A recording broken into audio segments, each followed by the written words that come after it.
అంశానికి సకారముద్రి ఈరోజు 21/3/25 బాబా చెప్తున్నారు. మధురమైన పిల్లలారా, మీరు యోగ బలం ఇంకా మొత్తం ప్రపంచాన్ని పావనంగా చేయాలి. మీ యోగ బలం ఇంకా మాయా పైన విజయాన్ని పొంది జగజ్జీతులు కావాలి. ప్రశ్న: తండ్రి ఒక పార్ట్ ఏంటి? ఆ పార్ట్ని మీరు పిల్లలు ఏ ఒక ఆధారం పైన తెలుసుకున్నారు? జవాబు: తండ్రి ఒక పార్టు అందరినీ దుఃఖాన్ని హరించి సుఖాన్ని ఇచ్చేది, మాయా పంజరం ఇంకా విడుదల చేసేది. ఎప్పుడు బాబా వస్తారో భక్తి అనేది రాత్రి పూర్తి అవుతుంది. బాబా మీకు స్వయం తను మరియు తన ఒక ఆస్తి ఒక పరిచయాన్ని ఇస్తారు. మీరు ఒక్క బాబాని తెలుసుకొని అన్నీ తెలుసుకున్నట్లే. పాట: మీరే తల్లి తండ్రి, మీరు బంధు సకుడు. ఓం శాంతి. పిల్లలు, ఓం శాంతి అనే అర్థము తెలుసుకున్నారు. బాబా చెప్తున్నారు, నేను ఆత్మ. ఈ సృష్టి అనే డ్రామాలో నా ఒక ముఖ్యమైన పాత్ర ఉంది. ఎవరొక పాత్ర? ఆత్మ దేహాన్ని ధరించి పాత్రాన్ని అభినయిస్తుంది. పిల్లలు ఇప్పుడు ఆత్మ అభిమానిగా ఉండాలి. ఈ ఒక సమయం దేహాభిమానమే కదా. ఇప్పుడు మిమ్మల్ని మీరు ఆత్మ అని గుర్తించుకొని తండ్రిని స్మృతి చేయాలి. మన తండ్రి వచ్చినారు డ్రామా ప్లాన్ అనుసారంగా. బాబా వస్తారు రాత్రిలో. ఎప్పుడు వస్తారు? వాళ్ళొక తిథి తారీఖు ఏమీ లేదు. తిథి తారీఖు ఎవరిది ఉంటుంది? ఎవరు లౌకిక జన్మాన్ని తీసుకుంటారు. ఇదైతే పారలౌకిక తండ్రి కదా, వీళ్ళది లౌకిక జన్మం కాదు. శ్రీకృష్ణునికి తిథి తారీఖు సమయము అన్నీ ఇస్తారు. వీళ్ళకంటారు దివ్య జన్మము అంటారు. బాబా వీళ్ళ ప్రవేశించి చెప్తారు, ఇది అనంతమైన డ్రామా. దీంట్లో అర్ధకల్పము రాత్రి. ఎప్పుడు రాత్రి అంటే ఘోర అంధకారం అవుతుందో అప్పుడు నేను వస్తాను. తిథి తారీఖు ఏమీ లేదు. ఈ సమయము భక్తి కూడా తమో ప్రధానంగా ఉంది. అర్ధకల్పము అనంతమైన పగలు. బాబా స్వయం అంటారు, నేను ఈతన్లో ప్రవేశిస్తాను. గీతలో కూడా భగవాన్ వాచ్ అని ఉంది. అయితే భగవంతుడు అని మనుషులకి చెప్పలేదు. శ్రీకృష్ణుడు కూడా దైవీ గుణధారి కదా. ఇది మనుష్య లోకమే, దేవలోకం కాదు. గాయనం కూడా ఉంది, బ్రహ్మదేవతాయ నమః. అది అయింది సూక్ష్మవతన వాసి. పిల్లలకి తెలుసు అక్కడ మూల మాంసాలు ఉండదు. అది సూక్ష్మమైన తెల్లగా ఉండే ఒక ఛాయ. ఎప్పుడు మూలవతనంలో ఉంటామో ఆత్మకి ఈ సూక్ష్మమైన దేహము అనే ఛాయ ఉండదు. అక్కడ ఎముకలు కూడా ఉండదు. ఈ ఒక విషయాలు ఏ మనుషులకి కూడా తెలియదు. బాబాని వచ్చి వినిపిస్తారు, అది కూడా బ్రాహ్మణులకి వినిపిస్తారు, మరి ఇంకా ఎవరికీ లేదు. బ్రాహ్మణ వర్ణం కూడా భారతనంలోనే ఉంటుంది. అది కూడా ఎప్పుడు పరంపిత పరమాత్మ ప్రజాపిత బ్రహ్మ ద్వారా బ్రాహ్మణ ధర్మాన్ని స్థాపన చేశారు. దీనికి రచయిత అని కూడా చెప్పలేదు. కొత్త రచన ఎవరు రచించలేదు. దాన్ని పరివర్తన అని చెప్పచ్చు. చెప్తారు కదా, ఏ బాబా పతిత ప్రపంచాన్ని వచ్చి పావనంగా చేయండి. ఇప్పుడు మీరు పావనంగా అవుతున్నారు. మళ్ళా యోగ బలం ఇంకా ఈ సృష్టిని కూడా పావనంగా చేస్తూ ఉన్నారు. మాయా పైన విజయాన్ని పొంది జగత్తుని గెలుస్తారు. యోగ బలానికి సైన్స్ బలం అని చెప్పచ్చు. ఋషి మునిలందరూ కూడా శాంతి కావాలి అంటారు. అయితే శాంతి ఒక అర్థము తెలియదు కదా. ఇక్కడైతే ఖచ్చితంగా పాత్రాన్ని అభినయించాల్సిందేది. శాంతిధామము మధురమైన నిశ్శబ్దమైన ఇల్లు. మీరు ఆత్మలో అక్కడ మూలవతనంలా మన ఇంట్లో శాంతిధామంలో ఉండేవారు. ఇక్కడ మనం పాత్రాన్ని అభినయించడానికి వచ్చినాము. బాబాకి పిలుస్తారు, ఏ పతిత పావన దుఃఖహర్త సుఖకర్త రాణి, మాకి ఈ రావణుడనే పంజరం ఇంకా విడుదల చేయండి. భక్తి రాత్రి, జ్ఞానం అనేది పగలైంది.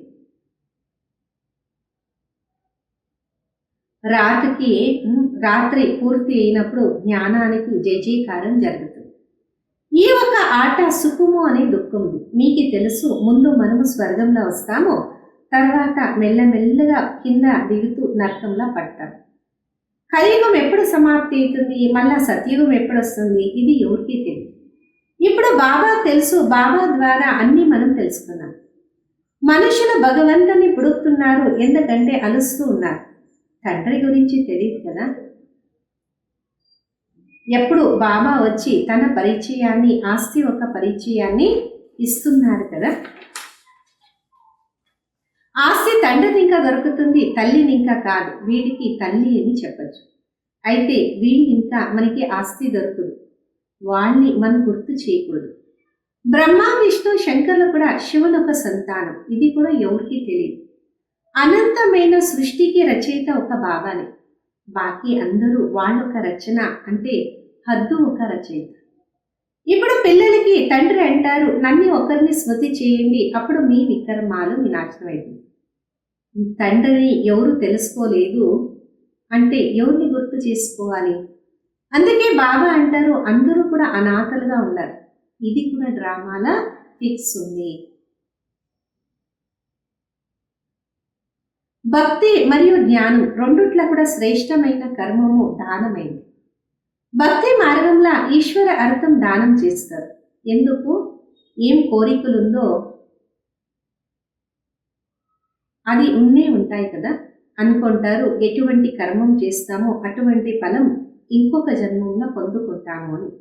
ఈ జన్మంలో ఎవరు ఏం చేస్తారో దాన ఫలము ఇంకొక జన్మంలో తీసుకుంటారు.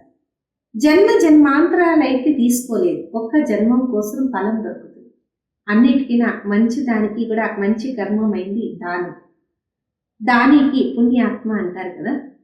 భారతంలో మహాదానీలు అంటారు. భారతంలో ఎంత దానం అవుతుందో అంత వేరే ఖండాల జరగదు.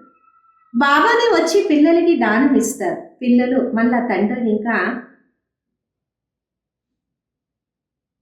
తీసుకొని ఇతరులకు ఇస్తారు, తండ్రికి కూడా దానం ఇస్తారు. అంటారు బాబా మీరు వచ్చినారు, మీరు మా ఒక తను మన ధనము అన్నీ కూడా మీ దానిగా చేసుకోండి అంటారు. మీరు తప్ప మాకు ఇంకా ఎవరూ లేదు అంటారు. బాబా అంటారు మీరే నా పిల్లలు, మీరు తప్ప నాకు ఇంకా ఎవరూ లేదు. నాకు చెప్తారు కదా స్వర్గ రచయిత తండ్రి, అంటే స్వర్గాన్ని స్థాపన చేసేవాడు. నేను వచ్చి మీకు స్వర్గం ఒక రాజ్యధారిని ఇస్తాను. పిల్లలు నా కోసము అన్నీ ఇస్తారు. బాబా అన్నీ మీదే. భక్తి మార్గంలో కూడా అనేవాళ్ళు బాబా అన్నీ మీదే, నీకే ఇస్తున్నాను అంటారు. ఎప్పుడు వాళ్ళు వెళ్ళిపోతారో అప్పుడు దుఃఖీలుగా అయిపోతారు. అక్కడ భక్తి మార్గంలో అల్పకాలం ఒక సుఖం. బాబా చెప్తారు భక్తి మార్గంలో మీరే దాన పుణ్యాలు చేస్తా వచ్చినారు, అయితే అది ఇండైరెక్ట్ దానొక ఫలము మీకు దొరికింది. ఇప్పుడు ఈ సమయంలో మీరు కర్మాన్ని, అకర్మాన్ని, వికర్మం ఒక రహస్యాన్ని తెలుసుకున్నారు. భక్తి మార్గంలో మీరు ఎటువంటి కర్మం చేస్తున్నారో దానొక అల్పకాల సుఖము నా ద్వారా మీకు దొరికింది. ఈ విషయాలు ప్రపంచంలో ఎవరికి తెలియదు. బాబానే వచ్చి కర్మం ఒక గతి చెప్తారు. సత్యుగంలో ఎప్పుడు కూడా చెట్టు కర్మం జరగదు, ఎల్లప్పుడూ సుఖమే సుఖం ఉంటుంది. స్మృతి చేస్తూ వచ్చినాం కదా సుఖధామాన్ని, స్వర్గాన్ని. ఇప్పుడైతే నరకంలో కూర్చోవడం. మళ్ళా అంటుంటారు వీళ్ళు స్వర్గానికి వెళ్ళినారు అంటారు. ఆత్మకి స్వర్గం ఎంత మంచిగా అనిపిస్తుంది. ఆత్మని అంటుంది వీళ్ళు స్వర్గానికి పోయినారు అంటారు. అయితే తమో ప్రధానమైన కారణము ఎవరికి అర్థం కాదు. స్వర్గం అంటే ఏంటి, నరకం అంటే ఏంటి. అనంతమైన తండ్రి అంటారు నేను అందరినీ తమో ప్రధానం ఇంకా సతో ప్రధానంగా చేస్తాను. ఇప్పుడు అందరూ తమో ప్రధానం అయిపోయినారు. డ్రామా గురించి తెలివి లేదు. తెలుసుకుంటారు సృష్టి చక్రం తిరుగుతుంది, అయితే ఎలా తిరుగుతుందో అలాగే తిరుగుతుంది. అయితే అది చెప్పేదానికి మాత్రం. ఇప్పుడు అయితే సంగమ యుగం కదా. ఈ ఒక సంగమ యుగం ఒక గాయనం ఉంది. అర్ధకల్పము దేవతల ఒక రాజ్యం జరుగుతుంది. తర్వాత రాజ్యము ఎక్కడ వెళ్ళిపోయింది, ఎవరు విజయాన్ని పొందుతున్నారు ఎవరికి తెలియదు. బాబా అంటారు రావణుడే విజయాన్ని పొందుతారు. వాళ్ళు మళ్ళా దేవతలకి మరియు అసురులు ఒక యుద్ధాన్ని చూపించేస్తున్నారు. ఇప్పుడు బాబా చెప్తున్నారు 5 వికారాలని రావణ పైన విజయాన్ని పొందుతారు, మళ్ళా ఓడిపోతారు. మీరే పూజ్యులుగా ఉండేవాళ్ళు పూజారి పతితలుగా అయిపోయినారు. రావణుడు మిమ్మల్ని ఓడిపించినారు కదా. ఇప్పుడు మీ ఒక దుష్మన్ రావణుడే. ఎల్లప్పుడూ అతన్ని కాలుస్తూ వచ్చినాం. అయితే వాళ్ళ గురించి తెలియదు. బాబా చెప్తున్నారు, రావణునొక్క కారణమే మీరు పతితులైనారు. ఈ వికారాలకే మాయ అంటారు. మాయాని గెలిసేది అంటే జగత్తుని గెలిసేది. రావణ రాజ్యంలో అందరికీ పాత దుష్మన్ వాళ్లే కదా. ఇప్పుడు శ్రీమతం ఇంకా మళ్ళా మీరు ఈ 5 వికారాలపైన విజయాన్ని పొందండి. బాబా వచ్చినారు విజయాన్ని పొందేలాగా చేసేదాన్ని. ఇది ఒక ఆట. మాయతో ఓడిపోయినామంటే ఓడిపోయినాం, మాయతో గెలిచినామంటే గెలిచినాం. గెలిపించేది బాబానే కదా. అందుకొరకు వాళ్ళకి సర్వశక్తివంతుడు ఉంటాడు. మాయ కూడా తక్కువ శక్తివంతుడు కాదు, అయితే దుఃఖాన్ని ఇస్తుంది, అందుకే గాయనం లేదు. రావణుడు చాలా పెద్ద దుష్మన్. మీ ఒక రాజ్యాన్ని తీసుకుంటుంది కదా. ఇప్పుడు మీకు అర్థమైంది మనం ఎలా ఓడిపోతాము, ఎలాగ విజయాన్ని పొందుతాం. ఆత్మ కోరుకుంటుంది మనకి శాంతి కావాలి అంట, మనం మన ఇంటికి వెళ్ళాలి అంట. భక్తులు భగవంతుని స్మృతి చేస్తారు, అయితే రాయి బుద్ధిగా ఉండే కారణము అర్థం కాదు. భగవంతుడు తండ్రి అంటే భగవంతుని ఇంకా ఆస్తి దొరకాలి కదా. ఖచ్చితంగా దొరుకుతుంది, అయితే ఎప్పుడు దొరుకుతుంది, మళ్ళా ఎప్పుడు పోగొట్టుకున్నాము, ఈ తెలివి లేదు. బాబా అంటారు, నేను ఈ బ్రహ్మ దేహంలో వచ్చి నీకు అన్ని చెప్తున్నాను. నాకు కూడా కర్మేంద్రియాలు అవసరం కదా. నా కర్మేంద్రియాలు లేదు. సూక్ష్మవతనంలో కూడా కర్మేంద్రియాలు ఉన్నాయి. నడుస్తూ తిరుగుతూ ఎలాగా నిశ్శబ్దమైన భాష ఉంటుంది. నిశ్శబ్దమైన భాష గురించి ఒక ఫిలిమ్స్ కూడా పాతకాలంలో తీసేవాడు. బాబా అన్నీ కూడా సహజంగా చేస్తుంటారు. వాళ్ళది బాహుబలం అయితే మీది యోగ బలం. అక్కడ ఇద్దరు సహోదరులు కొట్లాడుకుంటారు, అయితే విశ్వరాజ్యము మీకే దొరుకుతుంది. ఇప్పుడు మీరు బాబా దగ్గర ఉన్నారు. మీ పిల్లలు నిశ్శబ్దమైన శుద్ధమైన అభిమానంలో ఉన్నారు. మన్మనాభవ ఆధారం ఇంకనే నిశ్శబ్దతంగా జగత్తుని మీరు గెలయగలరు. అక్కడ సైన్స్ ఒక గమండం ఉంది, మీరు సైలెన్స్ ఒక గమండం లేక మిమ్మల్ని మీరు ఆత్మ అని తెలుసుకొని తండ్రిని స్మృతి చేయండి. స్మృతిని ఇంకా మీరు సతో ప్రధానంగా అవుతారు.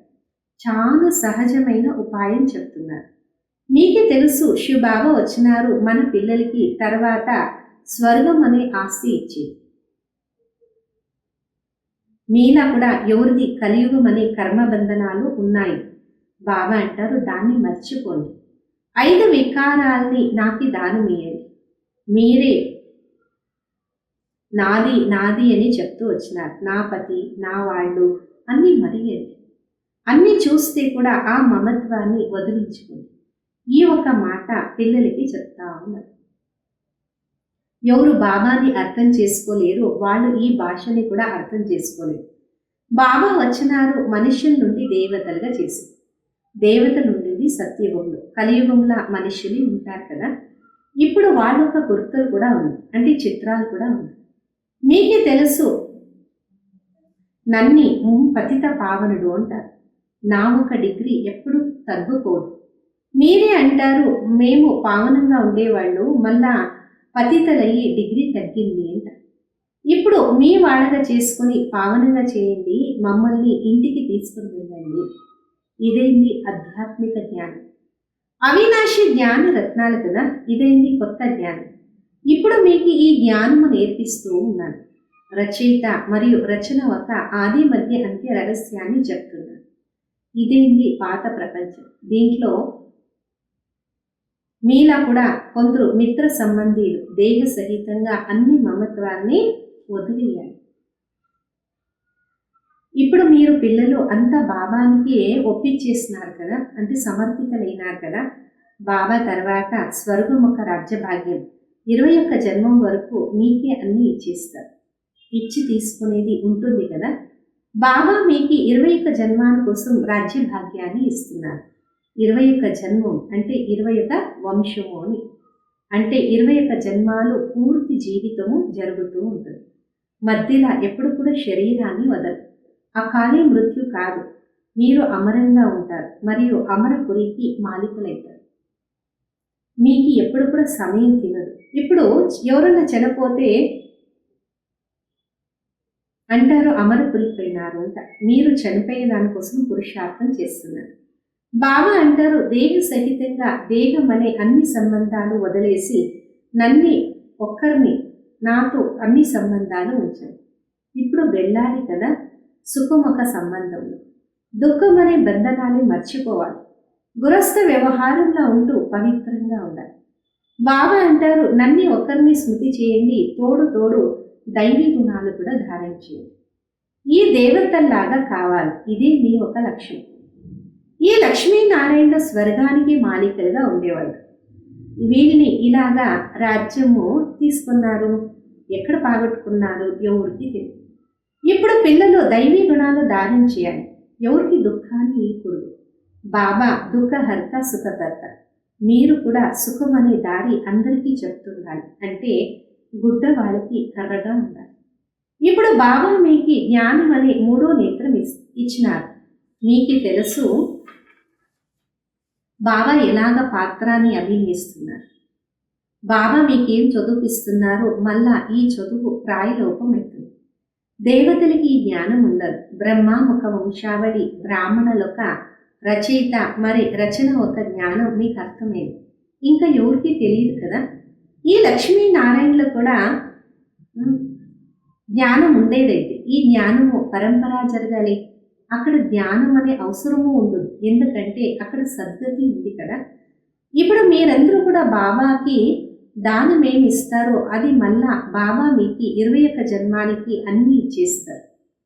ఇలాగా ఇటువంటి దానం ఎప్పుడూ ఉండదు. మీకే తెలుసు మనము సర్వంశము ఇస్తాం. బాబా ఇదన్నీ కూడా మీదే, మీరు అన్నీ కూడా అంటే అన్ని సంబంధాలు కూడా మీరే. త్వమేవ మాతాశ పిత అని చెప్పేవారు. ఈ పార్ట్ అయితే జరుగుతుంది కదా. పిల్లల్ని దత్తు తీసుకున్నారు, మళ్ళా స్వయం చదివిస్తున్నారు, మళ్ళా స్వయం గురువు అయ్యి అందరినీ తోడు తీసుకుని వెళ్తారు. అంటారు నన్ను స్మృతి చేస్తే పావనంగా అవుతారు, తర్వాత తోడు కూడా తీసుకుని వెళ్తాను అని. ఈ ఒక యజ్ఞము రచించినారు కదా. ఇదేంటి శివుని ఒక జ్ఞాన యజ్ఞం. దీంట్లో మీరు తను మనసు ధనము అన్నీ స్వాహా చేస్తారు. ఖుషిని ఇంకా అన్ని సమర్పణ చేస్తారు. బాకీ ఆత్మ ఉంటుంది. బాబా చాలు, ఇప్పుడు మేము మీ శ్రీమత అనుసారంగా నడుస్తాము. బాబా అంటారు గృహస్థ వ్యవహారంలో ఉంటూ పవిత్రంగా కాండి. 60 సంవత్సరాల ఒక ఆయుష్ ఎప్పుడైతుందో అప్పుడు వానప్రస్థంలో వెళ్ళే తయారీ చేస్తారు. అయితే వాళ్ళు ఎవరు కూడా వానప్రస్థ వెళ్ళే అవసరం లేదు, తయారీ కూడా చేయరు. ఇప్పుడు మీరు సద్గురు ఒక మంత్రాన్ని తీసుకున్నారు, మన్మనాభోం అని. భగవంతుని ఒక మహావాక్యం, మీరు నన్ను స్మృతి చేయండి, అప్పుడు మీ ఒక వికర్మాలు వినాశనమైంది. అందరికీ చెప్పండి, మీరు అందరికి వానప్రస్థ స్థితి, బాబాని స్మృతి చేయండి, ఇప్పుడు వెళ్ళాలి మన ఇంటికి. అచ్చా మీటే మీటే సిక్కిలదే बच्चों प्रति माता पिता बाप दादा का याद प्यार और गुड मॉर्निंग। रूहानी बाप के रूहानी बच्चों को नमस्ते। हम रूहानी बच्चों की रूहानी माता पिता बाप दादा को याद प्यार गुड मॉर्निंग और नमस्ते। धारण కొరకు ముఖ్యమైన సారం. ముందు కలియుగం అనే కర్మ బంధనాన్ని బుద్ధిని ఇంకా మర్చిపోయి 5 వికారాలని దానం చేయండి. ఆత్మాని సతో ప్రధానంగా చేసుకోండి. ఒకే ఒక నిశ్శబ్దమైన శుద్ధమైన గమండంలో ఉండండి. రెండోది, ఈ రుద్ర జ్ఞాన యజ్ఞంలా ఖుషీగా మన ఒక తను మనసు ధనము అన్ని సమర్పణ చేసి సఫలం చేసుకోవాలి. ఈ సమయము అన్నీ కూడా బాబాకి ఒప్పించాలి. 21 జన్మం ఒక రాజ్య భాగ్యాన్ని బాబాని ఇంకా తీసుకోవాలి. వరదానం, రోగం అనే అంశాన్ని కూడా త్యాగం చేసి స్వమానదారి పుణ్య ఆత్మాభవ. స్వమానదారి పిల్లలు అందరూ ఒక గౌరవాన్ని ఉంచుతూ దాతలుగా ఉంటారు. దాత అంటే కరుణారుది. వాళ్ళ ఎప్పుడు ఎటువంటి ఆత్మ ప్రతి సంకల్పంలో కూడా ఆవేశం అనేది రాదు. వీళ్ళు ఎందుకు ఇలా చేస్తారు, ఇలా కాదు ఇలా చేయాలి, ఇది జరగకూడదు, జ్ఞానం ఏం చెప్తుంది, ఈ సూక్ష్మమైన రోగము అని అంశమైంది. అయితే స్వమానదారి పుణ్యాత్మలు పడపోయిండే వాళ్ళు కూడా లేపిస్తారు, సహయోగిలుగా అవుతారు. వాళ్ళు ఎప్పుడు కూడా సంకల్పాల్ని ఇలా చేయరు. ఇదైతే వీళ్ళొక కర్మ బలము అంటారు. ఎవరు చేస్తారో వాళ్ళే పొందుకుంటారు. వీళ్ళు పడిపోవాలి. ఇటువంటి సంకల్పాలు మీరు పిల్లలు చేయకూడదు. స్లోగన్: సంతుష్టత మరి ప్రసన్నత అనే విశేషత వ్యతిరేకల అనుభవాన్ని చేపిస్తుంది. సంతుష్టత మరియు ప్రసన్నత అనే విశేషత వ్యతిరేకల అనుభవాన్ని చేపిస్తుంది. అవ్యక్త ఇషారా సత్యత మరియు సభ్యత అనే కల్చర్ని మీ దానిగా చేస్తుంది. సత్యత అనే శక్తి ఒక గుర్తయింది నిర్భయత. చెప్తుంటారు కదా, సత్యంగా ఉండే వాళ్ళు నృత్యం చేస్తుంటారు అంటే సత్యత అనే శక్తి సదా నిశ్చింతంగా చేసే కారణము, నిర్భయంగా ఉండే కారణము ఖుషిని ఇంకా నృత్యం చేస్తుంటారు. మీ ఒక సంకల్పము సంస్కారము బలహీనంగా ఉంటే బలహీనమైన మనోస్థితి ఏరుపేరుగా ఉంటుంది. అందుకొరకు ముందు మీ సూక్ష్మమైన కర్మేంద్రియాలని అవినాశి రుద్ర యజ్ఞంలా స్వాహా చేయండి. ఓం శాంతి.